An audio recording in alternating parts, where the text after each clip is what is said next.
In part 1, I set off from Fort William on my 82-mile route. On the way, I covered lots of different terrain and I visited the Commando Memorial. I also had to do a river crossing, which was lots of fun, and wild camped on the way. So join me for part 2 of my journey of the East Highland Way. So I'm back on the road again. Had a great bit of R&R there in a B&B. Awesome to get properly rested, sort of admin my kit, dry fin out, charging my batteries, and then feeling fresh this morning to get back on the road. So yeah, nice to have that little bit of comfort there. But yeah, looking forward to get moving again. Looks a bit dodgy. Yeah, so this bridge looks like it's something off Scooby-Doo. I'm going to give it a go though. I think what I'm going to do is step on the main struts underneath. Stay up, you know, it's on the strongest part. Give it a shot. Right, hopefully I don't fall in.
What I'm coming up to here then is a Bothy.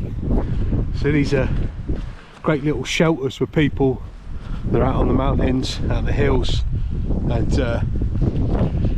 you can use these to sleep overnight in. You can never guarantee that you're going to be alone, someone else might be here before you, but at the very least it's a great opportunity to get out of the wind. So this one's called Dalnashallag, something like that.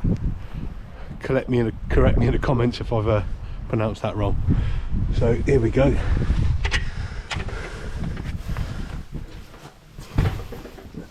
There we go. So someone who's been on the port, and I've actually left a little bit in there. I'm not sure whether that'll be safe to drink now. Left some gas. I mean, there's some left in that one. Feels like that one's empty. Bit sad that people feel the need to leave their rubbish, but yeah, there's a kettle there you can stick on the fire. There's a fire there, a couple of settees. You could probably get quite a good sleep on one of them. Might be full of fleas, I don't know, but yeah, really nice little comfortable sleeping area. And then in here, you can probably just about make out with the light there, but there's a seat there. It looks like it's a barbecue. There's an actual barbecue there. I don't know if that's usable or not. And there's some firewood there as well, and a saw cutting up your firewood. So quite interesting actually. Obviously, you know, essentials. The Wi-Fi code's there. I'm sure there's not any Wi-Fi here, but yeah, quite nice. I'm going to have a quick break here, get out the wind for 10 minutes, have a brew, check the map and all that good stuff. I'm not going to stay here overnight. I've only been on the road for an hour and a half, but yeah, quite an interesting little place to have a look around if you're in this area. So before I leave then, I've left my mark in the book here, the visitor's book, and I'm actually only the third person to visit here this year, 2023. On this door, a lot of visitors have signed this, put the date of when they visited, there's people from different countries and all sorts. It's quite interesting actually. So in line with that, I've left my calling card, put my name on there and the date that I visited. So on the way out, if anyone does visit here, just be aware this door's quite low, so dip your head down as you leave. And obviously what you want to make sure is that you lock up with this little thing here, because you don't want this door getting blown open, the rain getting in and wrecking everything in the wind, and also if there's any sheep knocking around, you don't want them getting in there crapping everywhere. Same with this gate here. Again, you don't really want sheep or any other livestock getting in here and potentially wrecking stuff or just crapping everywhere, so make sure, it's good practice anyway, isn't it? Shut every gate behind you. And then back on the way, and look at this gorgeous weather. It's pretty chilly, but sun's out, and I'm just going to enjoy this nice weather whilst it lasts, because there's going to be some snow inbound this afternoon, so I'll enjoy it whilst it lasts. Next thing we've got is fording over this quite fast flowing stream over here.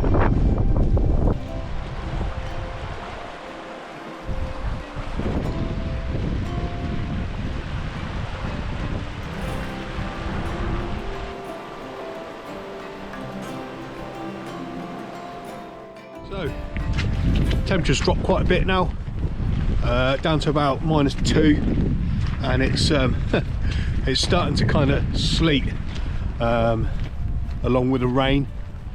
So yeah, just a little treat today. Total change from yesterday, which, you know, brings home a point. Be ready for all seasons, all conditions, okay? So even if you was to come up here in the summer, you could potentially still get some pretty cold and wet conditions. But yeah, just treating myself today, and yeah, getting on with it. It's all good. Was it Billy Connolly said, there's no such thing as bad weather, just the wrong clothing. So yeah, Billy was pepper too. Well, he was prepared at least.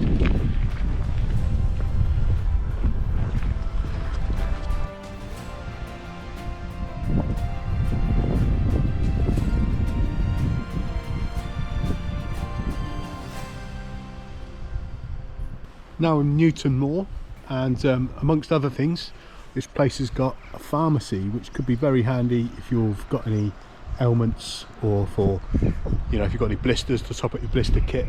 They've also got a whole load of anti-midge stuff in there as well. And on the opposite side of the road then, this is quite interesting, it's got these ancient stones here with some quite interesting stuff written on here.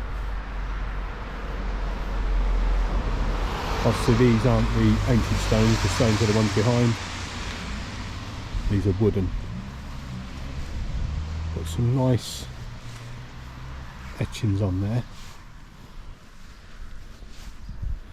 Newtonmore people, made from stone, dependable and tough. New town on the moor. Here's a good one, relevant to this walk. The tumbling rivers and bonny glens, the shimmering trees and mountain dens. Nice. See, they've got some the old Gaelic inscriptions on the stones here too. Yeah, interesting stuff.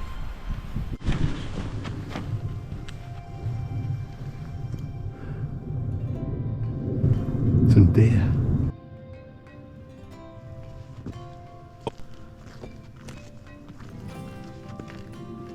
After leaving Newtonmore then, the grounds, as you left the farmsteads and stuff, opened up to more moorland. There were a few tracks there, but it was quite boggy underfoot too, quite wet, but quite a nice part of the route, because you feel like you're more remote even though you're only a couple of k's outside of the town, outside of Newtonmore. I saw some wild horses and some deer knocking around too, so that was really nice. But really open, rolling moorland, and quite nice sort of environment to be in, with no people around whatsoever.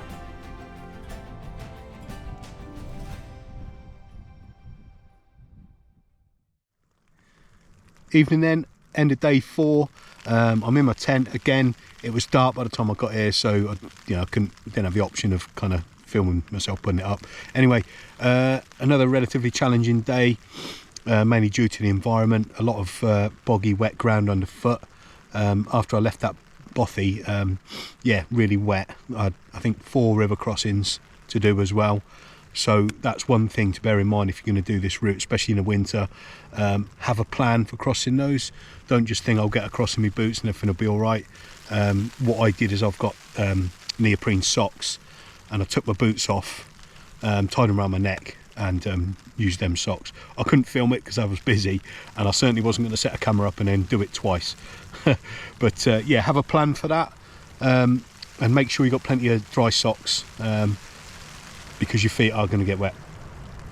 I'm going to get my admin done now. I'm going to sort my feet out. I'm going to get a scoff on, get my kit ready for tomorrow, and get my melon down. So I'll catch you guys in the morning. Cheers. Good morning, guys. So day 5 here. Last night was pretty chilly. It got down to something like -5, but I was actually fairly toasty in here with my warm kit, my DOS bag and all that. This tent tends to retain heat quite well as well, so it wasn't too bad at all. So I've camped up alongside a loch. I couldn't show you views that last night because it was too dark, but let's have a little look at what we've got here then.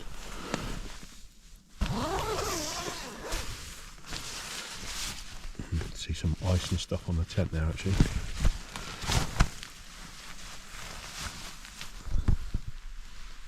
So there we go, fantastic views out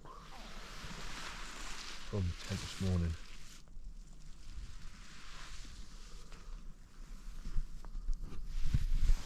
So, good crack on, get my breakfast on, get the kit packed up and get moving.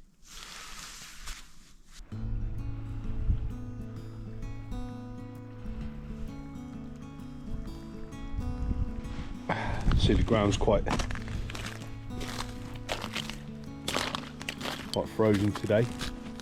As I said earlier, there's quite a big drop in temperatures. It's meant to be around about -2 for the best part of today. So yeah, quite chilly, but awesome views looking across the lake here. Dry at least, and quite bright and sunny. Okay, so just come out of the woods near Loch Gynach, and we've got this small little hut here and some ruins of a building here. So this is by a golf course just outside of Kingussie. If you were caught out in some bad weather, I mean obviously there's no roof on this, but this will give you a good bit of protection if the rain's coming in sideways. You can maybe whack a tarp up or something, or even a tent inside. There's just about enough space there in between the boulders. Get a small tent up, and then over here you could literally just use this as a bit of a refuge from the bad weather. If it's hammering down with rain, it's got a decent roof on it. There's a bit muddy inside here, but you know what? You know this would be a bit of a godsend if it was hammering down, blowing a gale or whatever. And you could sleep in there easy. You can put a tent up in there, just sweep it out a little bit with your feet. So just a couple of little points there. I mean, you're just outside the town here. Kingussie is only about 2 k's from where I am right now. So those of you more sensible, you could probably get somewhere to stay in the town if you wanted to. But yeah, if you was trying to do things properly, as in not cheating, there's a couple of options for you. And yeah, nice day today. Cold though. See, there's a lot of frost on the ground there. But now I'm moving. I'm actually nice and warm, especially with that sun on my face. So that's nice.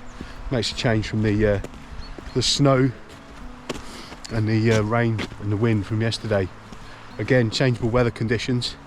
So this part of the world, you've got to be ready for any kind of weather, really. Again, coming back to being prepared, eh?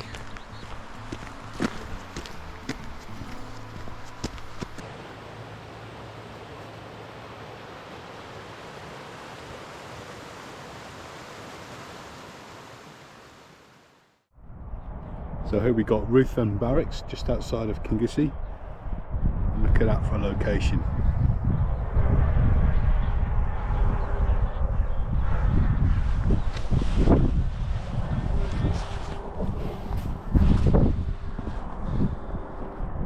Bit of history about the barracks here then. So as it says here, it's one of 4 identical infantry garrisons built to discourage further rebellion after the Jacobite Rising of 1715. So 100 years old that, eh? Over 300. It's still pretty much standing, other than the roofs. Good bit of work.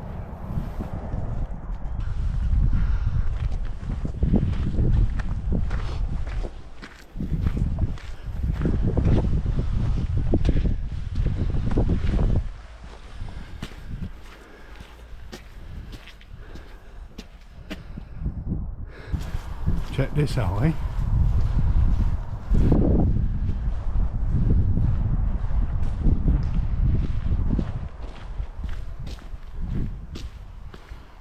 Wow, check this out.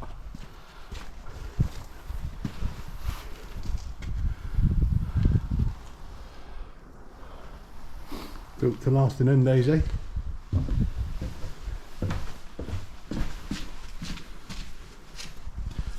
So each barrack was to accommodate 60 men, 10 to a room. Pretty similar to some of the barracks nowadays then. And we got quite a low entrance here. I'll have to dip down.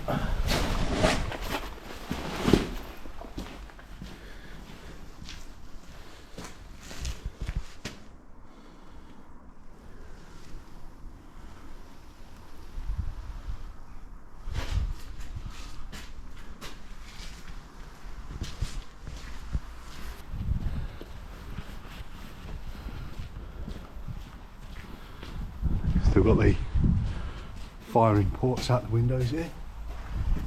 There's your arc looking out.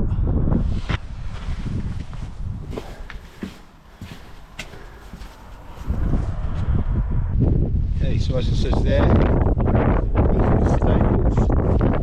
built to take up to 28 horses, so quite a capability really for patrolling in the nearby areas. And it's also got defensive ports on this as well, so if for any reason this area had been attacked, you could defend this area too with the people that were possibly in this building stationed with the horses.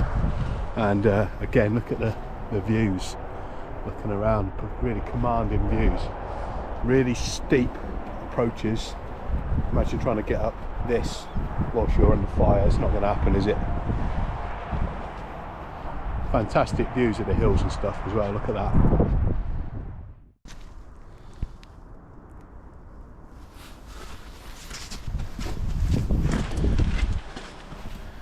And again, this is another one of the actual barracks here then.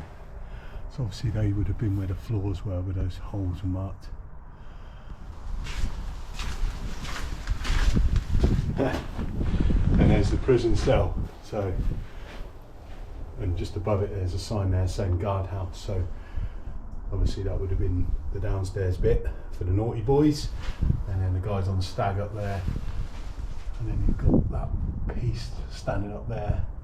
No doubt that'll be like some sort of guard point. Really interesting stuff, eh? So over 300 years old, and you know, other than the woodwork that's obviously come away over the years, still in absolutely great nick. I mean, you know, look at the stonework here and how good those little arcs are. So yeah, built to last back then, unlike a lot of things nowadays. Quite an amazing structure really.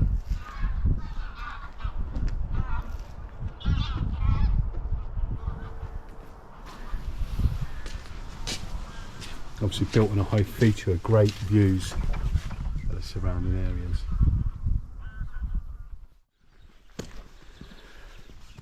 Check this out. Stop here, rest your feet, take a moment to enjoy the peace of Drumgowish. I'm not going to do that. Oh yeah, don't mind if I do. What a lovely little place.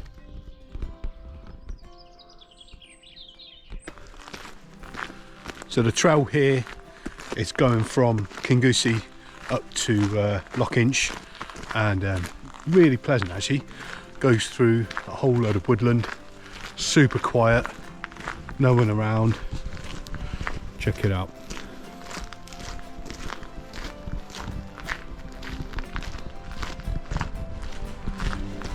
So yeah, nice bit of trail this.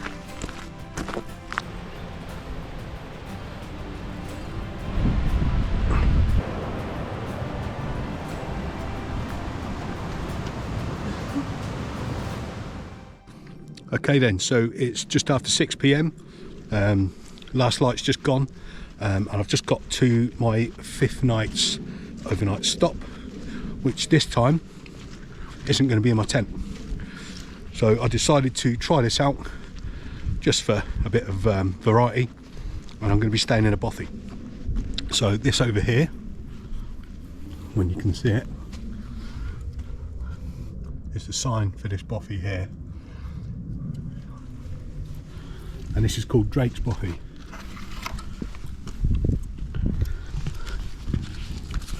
I'm just going to stick the head torch on. Hopefully there's nobody in here getting their heads down. I shouldn't think so, 6 p.m. Switch the white light so you can see a bit better. So, what we got, and obviously I'll show this in the morning. What we've got is a bunk bed here with 2 bunks. There's a big water container there. Doesn't know if there's anything in it. No. But there's a stream not far away to fill up with. There's a kettle over there. Dog lead. Some toilet roll. Could get them handy for some people, I suppose. And there's actually a camping chair there. There's a bench on this side to sit on, and a shovel and a brush, which is nice. You can clear up after yourself. Little sign there. Help us make your visit to this historic bothy an enjoyable one. No open fires in the bothy or woodland nearby. Make sure everything's tidy. All the normal stuff that you should do anyway, yeah? So this is the area that's in. And you can see where the actual bothy's marked. Just there. Okay then. Obviously, a bit difficult to see because it is dark in here. What I'll do is I'll film everything in the morning so you can see what it's like. And I'm just going to go and crack on with my admin now. This would be a good chance for me to dry off some of my kit that got wet in the rain and also in the ice, the freezing conditions last night. So catch you in a bit. Morning everyone, it's about 7:15 on day 6. So this will be my last day on the trail, and what I'm doing at the moment is I've just left the bothy that I slept in last night, and I'm going to go and do some water collection so I can refill my bottles and get a brew on.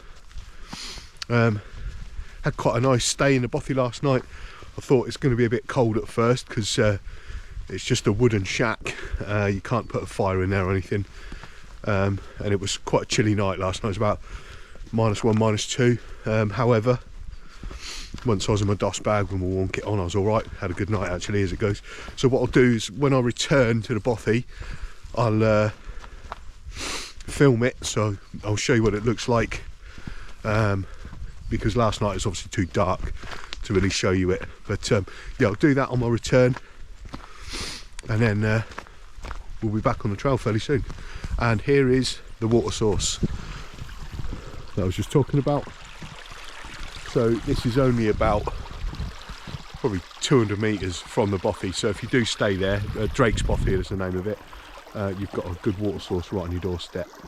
Okay, so as you move up this track here, from the direction that I came in anyway last night, turn right, and you've got this nice open area here, which would actually be great, a great area for putting your tent up. And then in this corner here, you've got the bothy. So this is called Drake's Bothy, and it's not far from the end of the trail. I think we're about 11 or 12k, something like that, from the end of the trail now.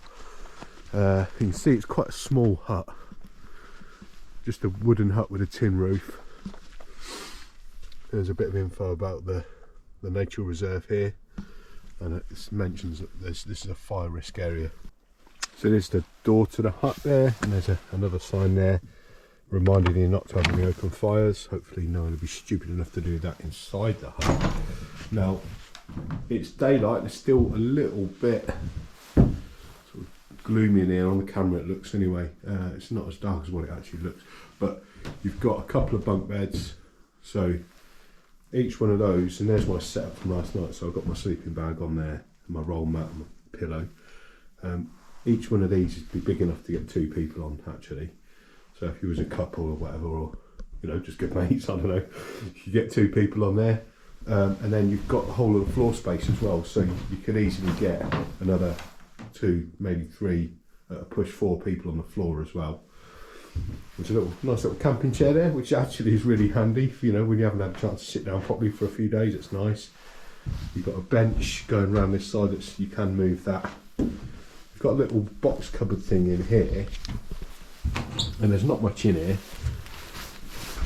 but there's like a little pan there.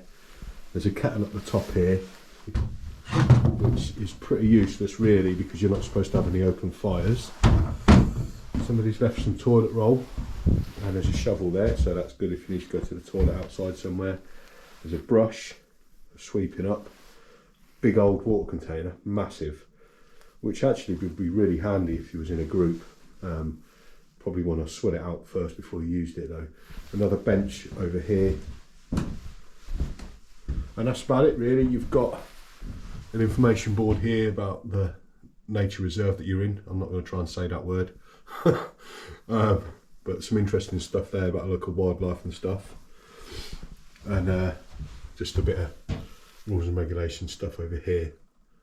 Doing the stuff that you should do. Take your litter home, secure the door, all that good stuff. Don't have a fire. Yeah.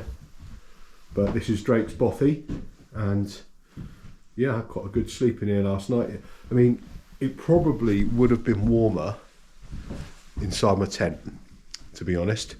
It wasn't freezing, but you know, once I was inside my sleeping bag, it was all right. But inside my tent, it does hold the heating better. But just having all this space here makes things generally a lot more comfortable, you know. So you can stretch out a bit. You don't have to, you know, you're not restricted to a tiny little bit of space to do all your admin and stuff.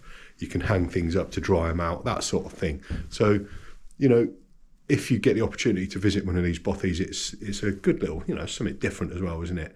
I've always wanted to stay in these before. I've only stayed in one before tonight. Well, sorry, last night. And yeah, never visited this one. And each one are quite different, you know, they've got their own sort of characteristics and stuff. So each time you visit them, they're slightly different. So check them out. So for breakfast this morning, I've actually got a cold breakfast, which is something I never normally do. But I thought I'd try this out. It's out of one of the MREs that Ivor Bergman gave me. So cheers for that, Ivor. When I was over in Alaska, this is an MRE granola breakfast. So what you do is you just pour water in it. It's got the milk sort of powder already in there, and you just add water to it. So yeah, normally I'll stick to hot food for breakfast and for dinner every day. And don't forget to take it, if you've got one of these, don't forget to take out the moisture packet thing, like Ivor forgot to do when we was in Alaska.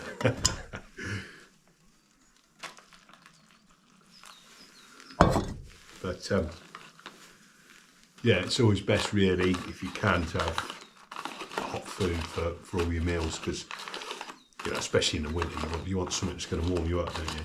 But I'm getting a brew on anyway alongside this, and that'll help warm me up.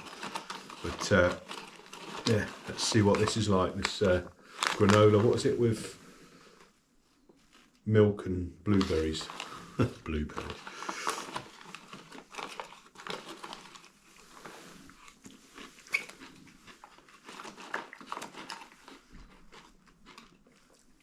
Yeah, it's not bad. Not bad at all. So, yeah, I'll crack on with this and get brew on.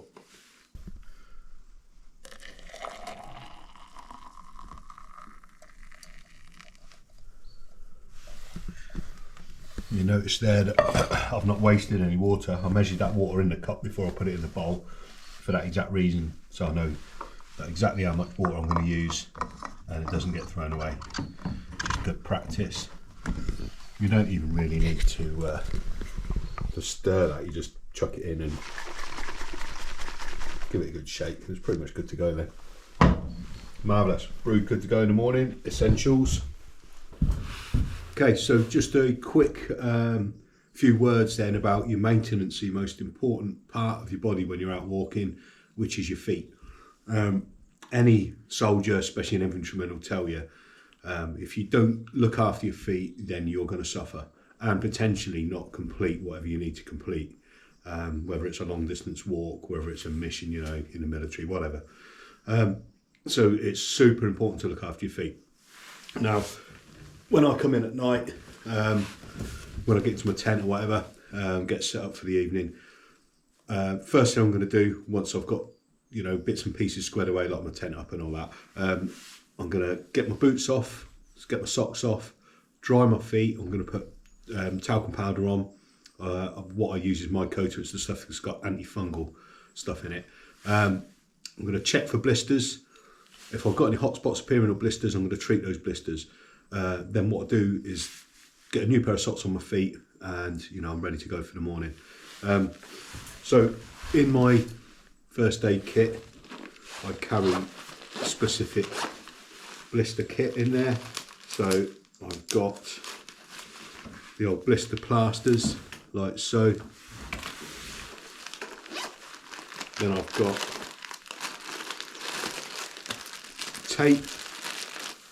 I'm taping the feet up there, and then I've got a whole load of other type of plasters as well, because sometimes it's better to have a sticky plaster on than putting tape on, depending on where it is on your foot. So really important to do that, and prevention is better than cure, isn't it? You don't want to let that that blister build up to the point where it's really painful, thinking, yeah, I'll just reg it out, I'll be all right.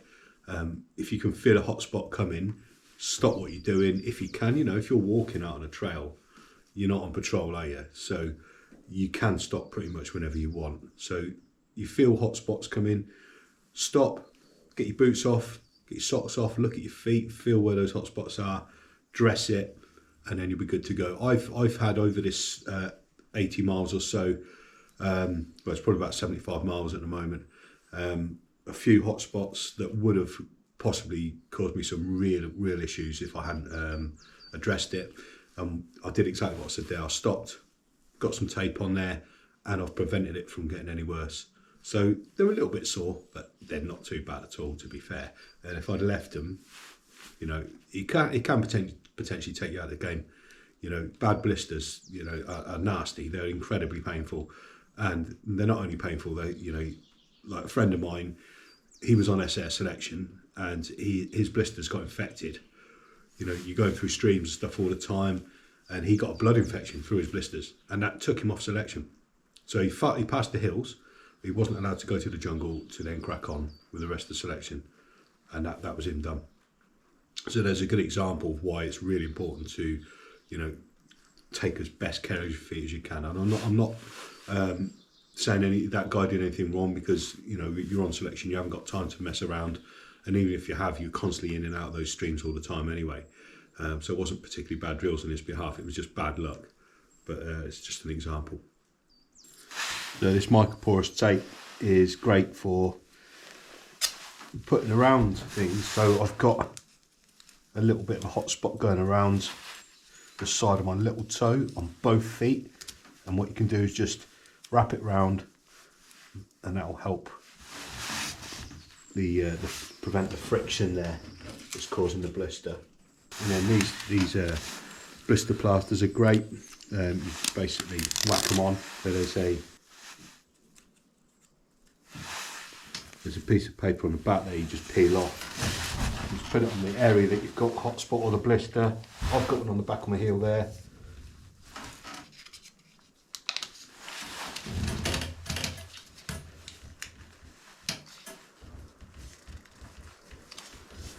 So that's that good to go. So that's me all packed up now, and I've done a complete check of the area to make sure that I've left no rubbish behind, haven't dropped anything, no little bits of rubbish, made sure it's nice and neat and tidy, as you should do, eh? Yeah, and as it says, make sure the doors are properly shut. Yeah, before you set off, you don't want, you know, wildlife getting in there, crapping everywhere if there's any sheep wandering around, or just, you know, the door blowing open, flipping rain getting in and stuff. So that's me cracking on. Last day of the East Highland Way. Quite a short leg to do now. I think it's only about 11 or 12 k's, something like that. So quite an easy day really in comparison. Straight into a little bit of rain. So the weather's not disappointing. And yeah, back on the trail.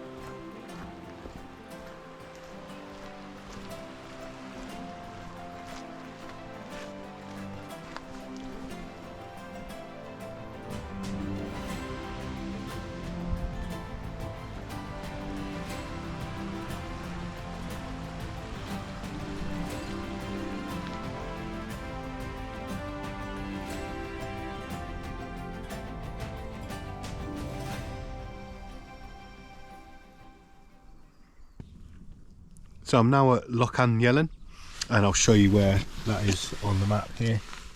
So last night's stay was there, Drake's Bothy. I've gone up this trail, around here, and this is Loch Gynach here. In the middle, you can probably see it marked on the map. We've actually got a castle in the middle of the loch, which is right there, which is pretty amazing really. This is a 13th century castle, and it used to be accessible by a walkway, but that's now under the water because the water's risen. But yeah, so here's the loch, and there's the castle in the middle of it there. Amazing. Just coming into Aviemore now. Check out these places. Pine Bank Chalets. Looks like something out of the Pyrenees or something. Okay then guys, that's it done. 82 miles, 132 kilometres, East Highland Way done, cracked. Yeah, quite a challenging route, obviously just a lot of mileage, a lot of different terrain, a lot of different weather. The sun's come out now and finished. But I'll put a footnote, I'll put some sort of debrief points at the end of this video, but yeah, it's been emotional. So that was my East Highland Way trek, 82 miles in 6 days. It's a really scenic route, lots of varied terrain from mountains to woodland to open moorland. The weather was really varied from rain to sun to snow, and it had a real sense of remoteness on the route with quite a lack of people, which I quite enjoyed. It had its own challenges, from the navigation to lots of river crossings that you need a plan in place for sure, and you need to be prepared for all the different weathers you might actually encounter on the route. So anyone that's done this route before, put a comment in the section below. Let's see what you got to say, and we're looking forward to seeing you again soon. Cheers.